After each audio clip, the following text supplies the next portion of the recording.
Happy Sunday, everybody. I'm Dr. Gregory, and you're watching episode 19 of Dr. Gregory's Meta Moments. Thanks for tuning in again. Today I'm going to be finishing up chapter 5 of The Biology of Belief, written by Dr. Bruce Lipton. And it's quite intriguing in the last few bits of that chapter, but since it may not be up to the full time frame that I'd like to dedicate to you all, I'm also going to add a little bit of metaphysical anatomy. The chapter I chose regarding that is about kidney stones. So a lot of you out there have suffered from kidney stones before, and I'd love for you to hear a little bit more about potential emotions that you may be dealing with behind those kidney stones. So again, let's start with Biology of Belief. And I want to reread a portion of this chapter that I had read to you last week because I think it's pretty profound.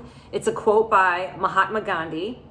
Your beliefs become your thoughts become your words become your actions become your habits become your values, and your values become your destiny.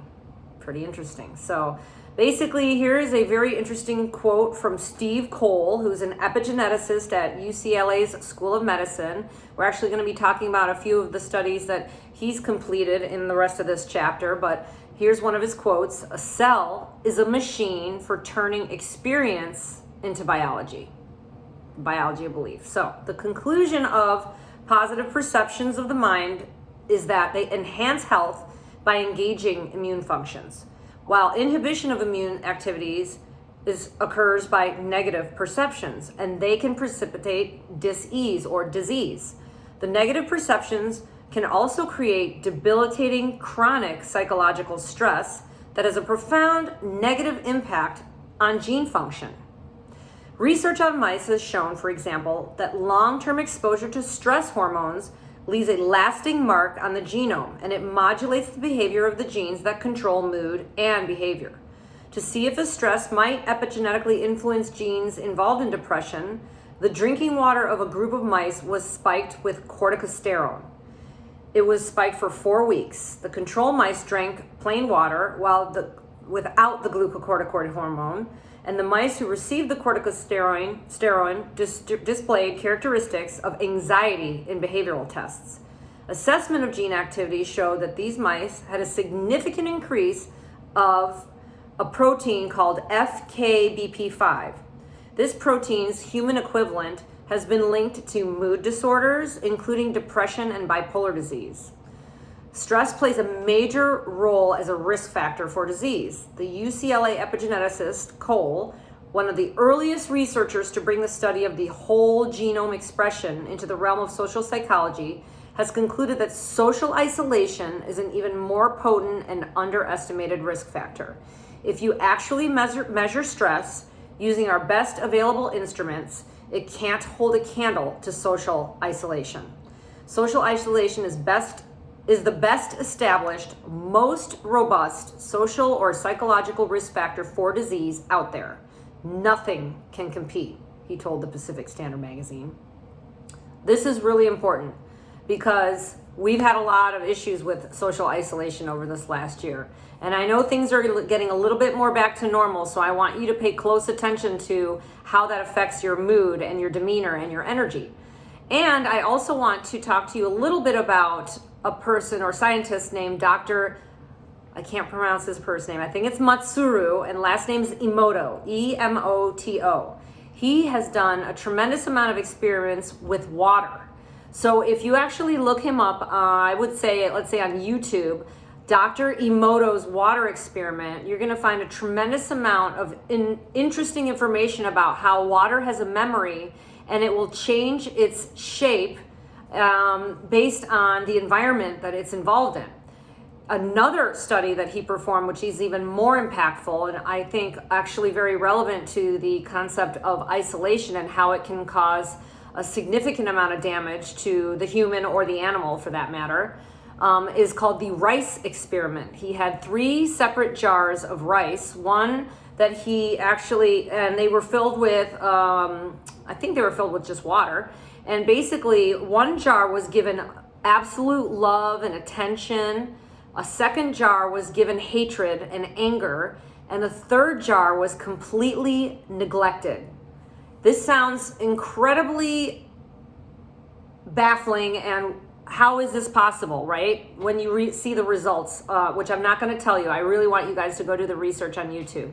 And you're going to see that this study has been reproduced over and over and over again. So it's very provable by the fact that it can be reproduced, and your body is 75 to 85% water. So imagine how you speak to yourself or how you perceive your environment. That self-sabotage or that self-neglect, even for that matter, has a tremendous impact on the water in your body, hence its activity level or its ability to heal or to cause disease. So Cole discovered that whole sectors of genes look markedly different in lonely people versus people who are socially secure.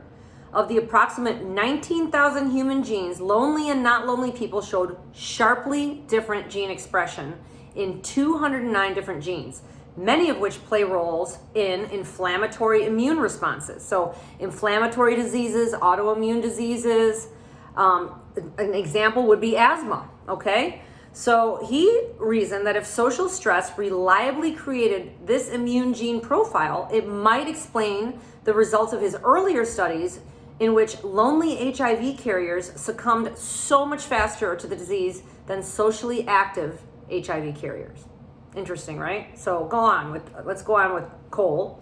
In another study, he found similarly unbalanced gene expression and immune response profile in groups of impoverished children and depressed patients with asthma.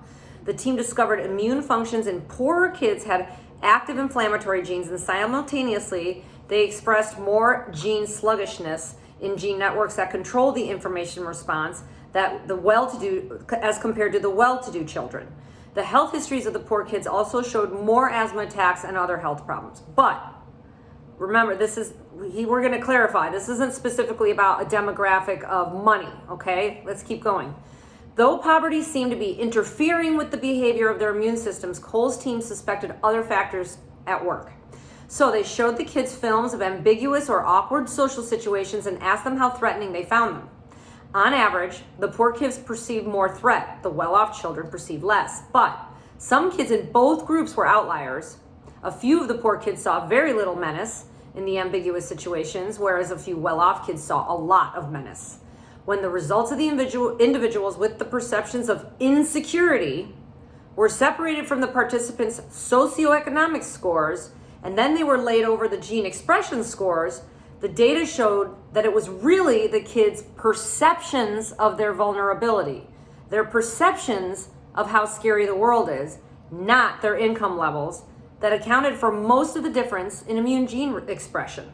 In fact, when controlled for variations in threat perception, poverty's influence almost vanished. So how you perceive your world, if you perceive your world with a series of threats and fear, if that's how you see your world, that's actually going to induce more inflammatory changes and, in fact, more cardiovascular disorders as well, because we all well know that stress plays a tremendous role, or cortisol levels, etc., plays a tremendous role on cardiovascular disease, which is the number 1 killer of humans in the United States. Okay, so here's a book written by Sean Anker.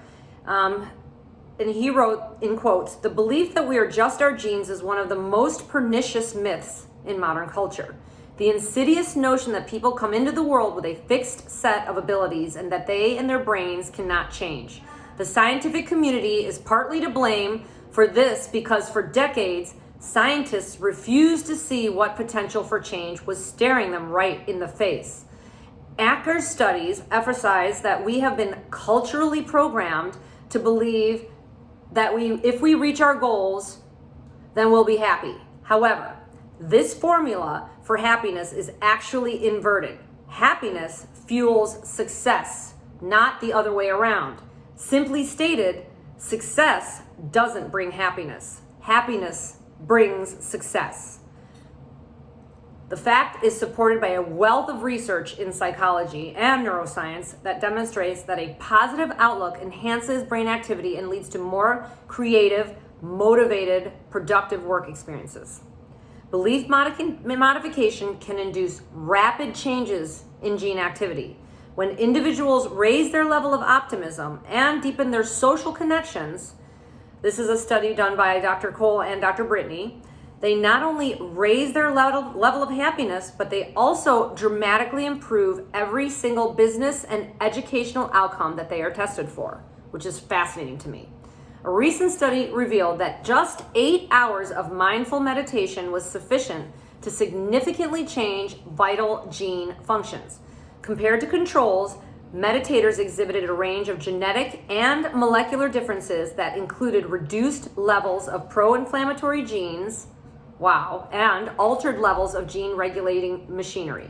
These observed changes in genetic expression are associated with faster physical recovery from stressful situations and prove that mindfulness practice can lead to health improvement through profound epigenetic alterations in the genome. Another mind-bending study done in 2007, this one was about weight loss. This is crazy. Researchers told half of the cleaning staff at 7 hotels that they were burning lots of calories in their daily work, enough to satisfy the Surgeon General's recommendation for an active lifestyle. The other half did not hear that positive news. So, although the behavior did not change, 4 weeks after the intervention, the informed group perceived themselves to be getting significantly more exercise than before. And in fact, those who perceived that they were getting more exercise lost weight, lowered their blood pressure, lowered their body fat, and their waist to hip ratio, as well as their body mass index. Isn't that fascinating? Even though they physically didn't have any change in their physical activity, because their perception was altered, they actually had a physical consequence to a perception change. Wow. So that was chapter 6. I love that.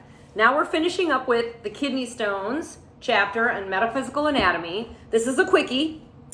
Kidney stones. You seem to feel a great amount of anger. The anger and resentment have been piling up, one on top of the other. New anger is added to old anger, resulting in rage and grief as you do not know how to resolve this mountain of emotions.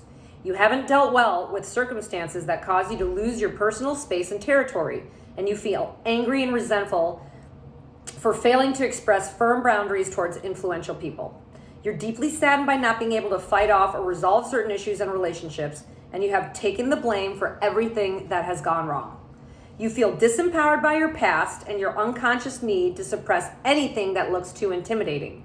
This includes intimacy, personal relationships, and circumstances that cause you to feel vulnerable and exposed. You have a long-standing resentment towards someone that needs to be resolved.